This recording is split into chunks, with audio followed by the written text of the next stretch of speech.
बिस्मिल्लाहिर्रहमानिर्रहीम। अस्सलाम वालेकुम मेरी यूट्यूब फैमिली, कैसे हैं आप लोग। हम न्यू नावल शुरू करने जा रहे हैं, दर बदर इज़ा कलम अली शाह, एपिसोड नंबर 1। लंबी वीरान सड़क, चारों ओर सन्नाटा, नज़र जिधर दौड़ाओ वीराना ही वीराना था। घड़ी रात के 1 बजा रही थी। इस सुनसान रोड पर किसी इंसान का कम ही गुजर होता था, क्योंकि अक्सर यहाँ लूट मार और कत्ल ज़्यादती के मामला देखने को मिलते थे। अचानक इस वीरान सड़क पर किसी जनाना आवाज़ की पुकार गूंजी थी, जो बगैर रुके सड़क पर पागलों की तरह भागे जा रही थी।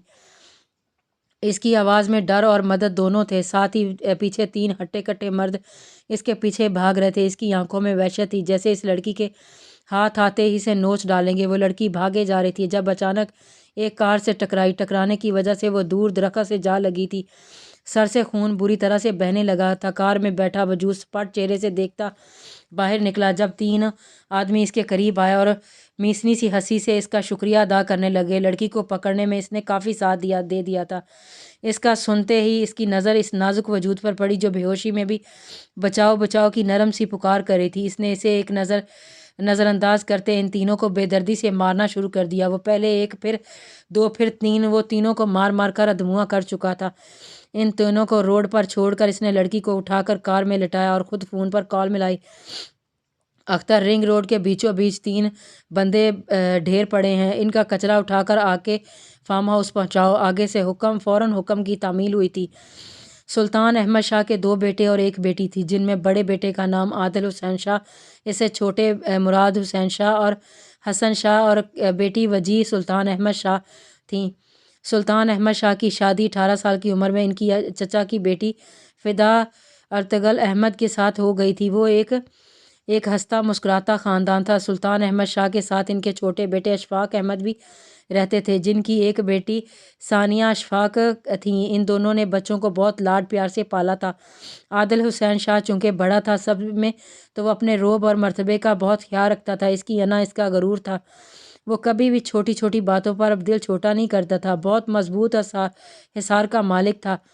वो इसे अस्पताल ले गया था, जहाँ इमरजेंसी में शिफ्ट किया गया। इसके सर से खून बहुत बह चुका था। इसने तमाम बिल पे कर दिए थे। अब डॉक्टर से मिलने की गर्ज इनके रूम में जाकर सामने वाली कुर्सी पर बड़े शान से बैठ गया। डॉक्टर, इस लड़की को कब तक होश आ जाएगा? इसने संजीदगी से पूछा था। अभी कुछ कह नहीं सकते, सर से खून बहने की वजह से कमज़ोरी हो गई है। उम्मीद है अगले 24 घंटों तक होश में आ जाएंगी, डॉक्टर बताते हुए इसकी फ़ाइल में मेडिसिन लिखने लगे। ये कुछ दवाइयाँ हैं जो आपको अभी लाकर देनी होगी। डॉक्टर फ़ाइल इसे थमाते हुए बोले, ठीक है डॉक्टर, मैं ये मेडिसिन देकर इजाज़त चाहूँगा। मैं यहाँ ज़्यादा नहीं आ सकता। हाँ, जैसे ही इस लड़की को होश आए मुझे इन्फॉर्म कर दीजिएगा, मैं ड्राइवर को भेज दूँगा। डॉक्टर इसकी इस बात पर हैरान ही तो हो गया था, पर बोला कुछ नहीं। वो दवाइयाँ लेकर नर्स को पकड़ा रहा था, जब एक नज़र इस बेहोश वजूद पर पड़ी। हल्के पिंक कलर के शलवार कमीज़ में मलबूस मौजूद मेकअप से पाक चेहरे पर छोटे होंठ इसे अपनी तरफ माइल कर रहे थे, जिसे वो इन्हें बस देखते रहना चाहता था। कोई शक नहीं था कि वो बहुत खूबसूरत थी। कोई भी इसे देखकर इस पर फिदा हो सकता था। वो दवाइयाँ नर्स को पकड़ाकर इसके करीब जाकर झुककर इसके एक एक नखूश का तवाफ़ करने लगा था। नर्स ये देखकर कमरे से बाहर चली गई। इसके हल्के गोल्डन रंग के बालों में से खुशबू निकलकर इस बेबस इंसान की सांसों को मुअत्तर कर रही थी। वो अभी इस पर झुका हुआ था जब अचानक इसका फ़ोन बजा, जिसकी आवाज़ से वो होश की दुनिया में वापस आया था। वो फ़ोन कान को लगाए कमरे से बाहर निकल गया।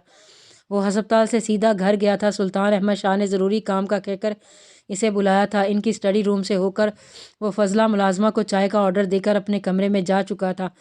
आज नींद इसकी आंखों से कोसों दूर थी। आंखें बंद करता था तो इस परी पैकर का चेहरा इसे नज़र आने लगता था। दिल अजीब सी वहशत का शिकार था। एक तरफ इसकी बचपन की मोहब्बत थी, जिसकी तलाश में वो 12 साल से दर बदर फिर रहा था। दूसरी तरफ वो नाजुक वजूद जो इसे अपनी तरफ खींच रहा था। वो बेबस अपना सर पकड़े बेड ग्राउंड से टेक लगा गया था। दरवाज़ा खटका। आ जाओ, धीमी सी आवाज़ में इजाज़त दी। वो फजला थी जो इसको सुरख आंखें देखकर हड़बड़ा कर फटाफट चाय साइड टेबल पर रखती कमरे से बाहर जा चुकी थी। आदिल हुसैन के इस रूप से घर वाले अच्छे से वाकिफ़ थे। वो जब भी परेशान या गुस्से में होता तो इसकी यहाँ ब्राउन आंखें सुर्ख हो जाती थी। सफ़ेद रंग, चौड़ा सीना, नाभि, होंठ, हल्की दाढ़ी, گھنی مونچھیں، بھوری موٹی آنکھیں، اوپر کو کھڑی مغرور ناک، وہ کسی ریاست کا شہزادہ لگتا تھا۔ اس کی ماں ہمیشہ اس کی نظر اتارتی تھی، مگر جب عادل حسین شاہ اس روپ میں آتا تو کوئی اسے پہچان نہیں سکتا تھا۔ وہ مرجھا جاتا تھا، آنکھیں بری طرح سوج جاتی تھی۔ رات کے 2 بج رہے تھے جب اس کا فون بجا۔ اس وقت کس کا فون ہے؟ اس نے کال اٹھاتے فون کان کو لگا لیا۔ مسٹر عادل، لڑکی کو ہوش آ گیا، وہ ہوش میں آتے ہی چیخ رہی ہیں تھیں۔ مجبوراً ہمیں اسے نیند کا انجیکشن دینا پڑا۔ ٹھیک ہے ڈاکٹر، وہ جیسے ہی ٹھیک ہو مجھے بتا دیجیے گا، وہ سنجیدگی سے کہتا فون بند کر گیا تھا، جس پر ڈاکٹر حیرانگی سے اپنا فون تکتا رہ گیا تھا۔ جاری ہے۔